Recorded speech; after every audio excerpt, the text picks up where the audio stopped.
Donc bonjour à tous. Donc je suis très heureuse de témoigner au cours de cette journée sur la qualité des blés modernes. Et donc mon témoignage est celui d'une diététicienne. J'exerce en libéral depuis maintenant 10 ans et je vois toutes sortes de patients dans mon cabinet depuis 10 ans. J'ai à peu près 500 nouveaux patients par an qui viennent pour des problèmes très divers, mais généralement surpoids, diabète, cholestérol, mais pathologies digestives aussi. Je vois des personnes de tout âge, des jeunes mamans, des futures mamans, des mamans qui allaitent et qui viennent demander des conseils pour leur bébé, des personnes âgées, des sportifs, des sédentaires, enfin voilà, donc une clientèle très très diverse. Et donc je m'efforce, je dirais, de leur donner des conseils en suivant bien sûr qu'on pourrait appeler les conseils classiques de la diététique avec choix des bons gras, choix des bons sucres, etc. Mais petit à petit aussi, j'essaye de les amener, je dirais, à une alimentation de qualité.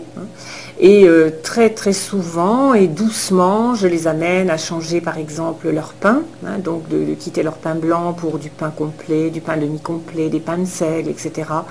Je les rends attentifs aussi au choix de leurs huiles et quand c'est possible, eh bien, je les invite aussi à, je dirais, passer effectivement à l'alimentation biologique, aux fruits et aux légumes bio, aux céréales complètes biologiques, etc. Et donc voilà, ça se fait, je dirais, doucement. J'ai un suivi qui s'étale sur plusieurs mois, voire quelquefois plusieurs années.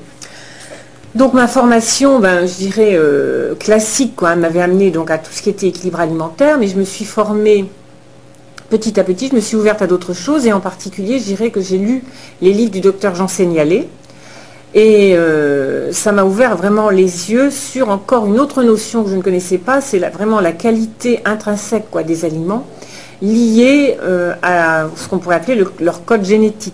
Donc grâce au livre de Seignalé, j'ai effectivement compris ce que voulait dire une hybridation, par exemple, pour des céréales et en particulier donc pour le blé. Je commence à le comprendre aussi aujourd'hui, par exemple, pour les races de vaches laitières et la qualité du lait qu'elles vont donner, donc qui est bien fonction de leur code génétique. Donc ces choses-là, donc je les ai lues dans Seignalé et je dirais que ça m'a ouvert les yeux parce que moi-même, je commençais à me poser de très sérieuses questions et en particulier donc sur la qualité du blé. Alors c'est vrai que Jean Seignalé donc dit dans ses ouvrages avoir observé donc des améliorations de santé notables quand il interdisait le blé, mais aussi le lait de vache et d'autres aliments dits hybridés à ses patients. Et j'ai fait exactement, je dirais, les mêmes constatations que lui sur ma patientèle. Alors, autre rencontre aussi décisive, ça a été celle donc d'un paysan boulanger de ma région qui s'appelle Nicolas Soupio, qui est du côté donc de Mort-de-Bretagne. Et au cours des journées de rencontres qu'il avait organisées il y a maintenant 2-3 ans, j'ai effectivement compris ce que voulait dire sélection de blé, hybridation, pourquoi ces sélections avaient été faites et comment elles avaient abouti effectivement à l'obtention d'un blé qui est aujourd'hui avec des qualités nutritionnelles complètement différentes des blés anciens.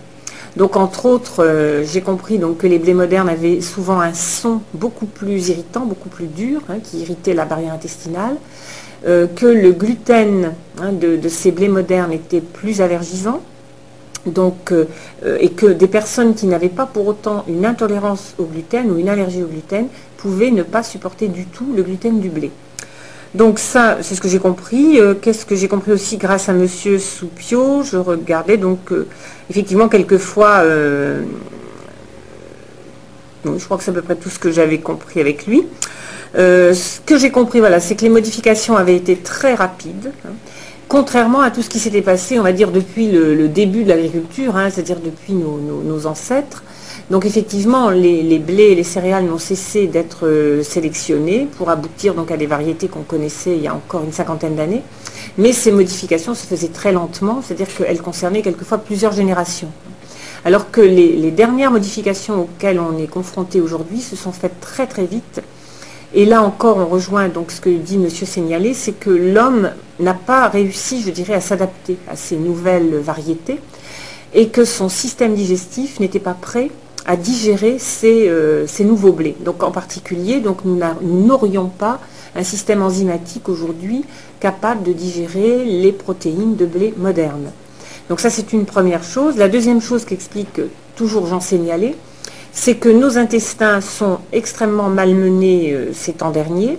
Et là, on va dire, il n'y a pas que le blé qui est en cause, hein, mais il y a toute notre alimentation, hein, qui est souvent, on va dire, polluée avec des résidus phytosanitaires, mais aussi avec des additifs. Hein. Donc, toutes ces substances xénobiotiques, en fait, abîment nos intestins, le rendent hyperperméable, hein, avec un foie aussi qui est malmené, qui n'arrive pas à gérer la quantité de xénobiotiques, ce qui fait qu'effectivement, hein, toutes ces particules alimentaires mal digérées parce que nos enzymes ne sont pas adaptées, hein, à la digestion de ces aliments, suivies d'un intestin hyperperméable, suivi, on va dire, d'un foie qui est submergé de xénobiotiques, eh bien, font que ces protéines mal digérées ou ces aliments mal digérés vont devenir pour nous de véritables poisons. Donc ça, c'est, je dirais, la lecture de Jean Seignalé, de l'ouvrage Jean Seignalé est vraiment très très intéressante et elle permet de comprendre en fait, hein, tout ce que l'on va par la suite observer au niveau des cas cliniques. Alors on pourrait ajouter au stress, on va dire, des additifs et des produits phytosanitaires, le stress de la vie moderne, le fait aussi que les gens ne mastiquent pas, ne salivent pas, etc. Mais voilà. Donc pour résumer la pensée de M. Seignalé, nos intestins sont malmenés, deviennent hyperperméables, nos systèmes digestifs ne sont pas adaptés aux céréales modernes et au blé moderne en particulier parce que ça s'est fait beaucoup trop vite. Hein. Et les conclusions donc sont effectivement de très très gros problèmes de santé, hein, qui apparaissent aujourd'hui dans pratiquement toute la population. Alors qu'est-ce que j'ai observé moi personnellement? C'est voilà, en 10 ans de pratique, puisque ça ne fait que 10 ans, hein, que j'exerce ce métier, j'ai vu évoluer, on va dire, le nombre de plaintes de la part de mes patients, donc de plaintes au niveau de problèmes digestifs. Alors je vais vous faire une petite récapitulatif. Hein. J'ai essayé de classer les pathologies, hein, par ordre croissant ou décroissant, hein, et vous dire donc toutes celles qui sont liées à la consommation de blé moderne.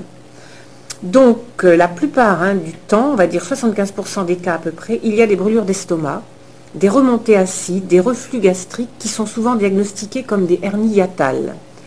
Dans 75% des cas aussi, des ballonnements, des sensations de ventre gonflé et douloureux, beaucoup de gaz. Dans 50% des cas, constipation chronique, souvent très ancienne, qu'aucun traitement classique n'arrive à éradiquer. Dans 50% des cas aussi, des colites, hein, c'est-à-dire alternance d'épisodes diarrhée-constipation, avec des douleurs abdominales plus ou moins graves, hein, que l'on dit incurables ou que l'on dit liées au stress. Alors c'est vrai que souvent, je dirais, les colites, hein, fréquentes comme ça sont associées à des tempéraments, on va dire, anxieux, mais souvent aussi à une maladie comme la spasmophilie. Hein. Mais on y reviendra peut-être tout à l'heure. Alors, dans des cas un petit peu moins fréquents, dans 10% des cas, des diarrhées, hein, des diarrhées abondantes, chroniques, avec un profil qui évoque une intolérance au gluten ou la maladie cœliaque, malgré, on va dire, des résultats et des tests biochimiques et biologiques qui ne révèlent pas l'intolérance au gluten. Hein. Cependant, les gens ont exactement les mêmes symptômes. Hein. Donc, on disait donc diarrhée, mais aussi maigreur. Hein. Et plus tard, on va dire, hein, malabsorption des minéraux qui va entraîner à la ménopause, par exemple, chez les femmes, la spasmophilie. Dans 10% des cas aussi, hein, des rectocolites hémorragiques, des maladies de Crohn. Dans 50% des cas, hein, c'est un peu plus fréquent, des hypoglycémies anormales, avec notamment, après ingestion de pain complet, hein, et qui sont quand même des pains à index glycémique bas, eh bien on remarque des hypoglycémies dans la matinée, hein, ce qui n'est pas normal, et donc des hypoglycémies qui vont entraîner à la suite, hein, je dirais, l'envie de remanger, hein, soit du pain, soit des aliments sucrés, donc à l'origine quelquefois de certaines prises de poids. Hein, donc ça, c'est des choses que j'observe, je dirais, même très très fréquemment. Dans 25% des cas, on va trouver des pathologies cutanées, de l'acné chez l'adolescent, hein, et des acnés qui sont rebelles à tout traitement. Des acnés que l'on retrouve quelquefois chez des adultes de plus de 40 ans, hein, c'est-à-dire un acné juvénile, on va dire, qui a perduré jusqu'à l'âge adulte. Hein. On trouve des eczémas, des prurites. Alors c'est vrai que les pathologies cutanées sont souvent associées à des intolérances aux protéines de lait de vache. Dans 25% des cas encore, surtout chez les personnes plus âgées, on va dire à partir d'une cinquantaine d'années, on voit apparaître des douleurs articulaires, de l'arthrose, des polyarthrites, de la fibromyalgie. Et je vois de plus en plus de cas chez des gens jeunes. Donc, j'ai bien actuellement dans ma clientèle une vingtaine de personnes très jeunes, 25 ans à peu près, qui ont des fibromyalgies et de l'arthrose. Dans 50% des cas, chez les femmes surtout, des œdèmes dans les jambes, des sensations de jambes lourdes, de la cellulite aussi, beaucoup de cellulite. Chez les personnes qui ont par ailleurs une hygiène de vie relativement correcte. Et dans 25% des cas, donc une hypoglycémie chronique, de la fatigue chronique et parfois des états dépressifs, voire même des états, on va dire, qui friseraient presque les pathologies mentales. Alors, qu'est-ce qui me permet de relier, on va dire, toutes les pathologies que je viens de vous citer avec une intolérance au blé? Bien donc, comme je vous le disais tout à l'heure, moi, c'est toute la lecture de Seignalé qui m'a mis un peu sur cette piste-là. La rencontre donc avec Nicolas Soupio. Donc je dirais que d'emblée, quand je rencontre ce genre de pathologie, je demande à mes patients d'enlever le blé. Donc c'est-à-dire que je leur demande de supprimer le blé pendant à peu près 3 mois. Je leur remplace le blé et tout ce qui est à base de blé, donc par l'épeautre, qui est une variété donc de blé ancienne, le petit épeautre, quelquefois le camute, et puis quelquefois donc des céréales sans gluten comme le sarrasin. Donc on trouve beaucoup de spécialités aujourd'hui qui peuvent permettre à n'importe qui de se passer de blé, on va dire, pendant 3 mois. Donc, au bout de 1 mois, généralement, je revois ces personnes.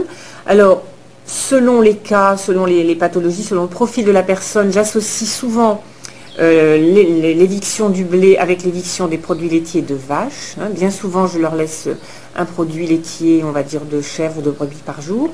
Et j'associe aussi une augmentation donc, des oméga 3, donc par le biais d'huile de première pression à froid, généralement de cameline, de noix, de chanvre, etc. Je dirais que j'évite de donner autre chose. Et généralement, après 1 mois d'exclusion, mes patients disent aller beaucoup mieux. Au bout d'1 mois, leurs problèmes digestifs, c'est-à-dire tout ce qui était brûlure, acidité, constipation, diarrhée, colite, ont disparu à 90% des cas. Ils se sentent dégonflés. La plupart ont perdu en moyenne 3 à 4 kilos, sans autre effort, on va dire, que celui de supprimer le blé.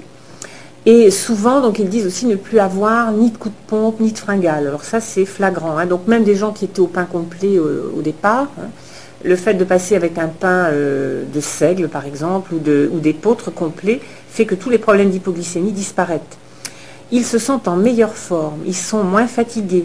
Ils ont plus d'entrain, ça c'est quelque chose que j'entends très régulièrement. Ça y est, je retrouve le goût de vivre, j'ai envie de revivre. Et alors quelquefois, pour les spasmophiles, je dirais, je vais à ce moment-là commencer à compléter en minéraux pour qu'effectivement ils retrouvent un excellent état de santé. Les problèmes de peau se résolvent quelquefois plus lentement, en 2 ou 3 mois. Les douleurs articulaires, le gonflement des articulations s'estompent aussi en plusieurs mois. Les gens retrouvent de la mobilité au niveau de leurs articulations. Alors là aussi, je dirais qu'une fois que j'ai à peu près confirmé le rôle du blé moderne dans toutes ces pathologies-là, eh bien je vais poursuivre, on va dire, le traitement par d'autres compléments alimentaires ou d'autres préconisations. Mais j'attends toujours d'avoir la confirmation, de savoir si c'est bien le blé. J'essaie de ne pas en faire trop au départ. Alors pour confirmer qu'il y a bien intolérance au blé moderne, j'invite mes patients, à partir du moment où ils ont bien constaté qu'il y avait une rémission de tous leurs problèmes, je les invite à réintroduire le blé moderne, petit à petit, de manière à ce qu'ils arrivent à déterminer quel est leur seuil de tolérance. Parce que je ne pense pas, sauf cas rare, qu'on soit sur les problèmes d'allergie, tels qu'on l'entend habituellement avec participation du système immunitaire. Je pense que ce sont vraiment des intolérances et que chaque individu va trouver son seuil de tolérance. Donc quelquefois, ça peut être tout simplement réaccepter de manger du blé ordinaire, c'est-à-dire du pain ou des pâtes quand on est à l'extérieur de chez soi. Mais ça peut être aussi remanger, je dirais, peut-être une tranche de pain blanc, ou de pain avec du blé moderne par jour. En tout cas, chaque individu va trouver son propre seuil de tolérance. Mais c'est évident que si les personnes abandonnent pour une raison ou pour une autre, quelquefois des difficultés d'approvisionnement, si elles reviennent au blé moderne à 100% dans leur alimentation, elles vont retrouver quasiment tout de suite tous les symptômes qui les avaient qu'elles avaient réussi à éliminer. Donc pour moi, je veux dire, c'est quand même une preuve, hein, je dirais en diététique, hein, pour déterminer une intolérance alimentaire, c'est une des techniques qui est la plus couramment utilisée, c'est-à-dire proposer une éviction totale pendant 2-3 mois et réintroduire hein, au bout de 3 mois et de observer hein, ce qui se passe. Alors je dirais que quelquefois quand même, hein, quand il n'y a pas les résultats escomptés, mais ça arrive à peu près dans 10% des cas seulement, hein, il faudra évincer toutes les céréales contenant du gluten. Hein. Donc là, même les vieilles céréales, on va dire, telles que épeautre, petite épeautre, canute, hein, seront également à exclure. Hein. Et pour ces personnes-là, il va falloir exclure le gluten. Hein. Donc dans de très nombreux cas, effectivement, hein, j'ai remarqué que les gens allaient mieux quand on associait en même temps éviction du blé moderne et éviction des protéines de lait de vache. Hein. Et dans tous les cas, hein, j'ai remarqué qu'il y avait une nette amélioration, ou en tout cas une amélioration encore plus rapide de l'état de santé, quand on enrichissait bien l'alimentation en oméga 3, hein, quand on rétablissait une bonne flore intestinale. Hein, et ce que l'on peut dire, hein, c'est que le seuil de tolérance au blé moderne augmente hein, quand on a une bonne hygiène de vie, quand on a un intestin qui fonctionne parfaitement bien, on est capable, je dirais, de tolérer un petit peu de blé moderne. Voilà. Donc, je dirais que globalement, pour moi, ça fait donc 5 ans que je travaille hein, avec cette méthode et j'obtiens d'excellents résultats donc dans toutes les pathologies, hein, telles que les colites, les diarrhées chroniques, la spasmophilie et voire même l'obésité. Hein, parce que comme je vous l'ai expliqué tout à l'heure, à partir du moment où les gens ont, on va dire, une céréale qui les nourrit réellement, une céréale dont ils absorbent hein, au niveau intestinal tous les nutriments, eh bien, ils retrouvent une bonne satiété, une satiété normale, ils n'ont plus faim, et du coup ne sont pas tentés d'aller remanger. Quoi. Voilà. Donc de très très bons résultats dans les obésités aussi parce que je pense que le blé moderne favorise, on va dire, un état inflammatoire chronique hein, avec des œdèmes en quelque sorte chroniques. Alors c'est pas l'œdème de coinque hein, qu'on trouve dans les allergies, mais c'est un œdème permanent hein, qui disparaît donc très rapidement.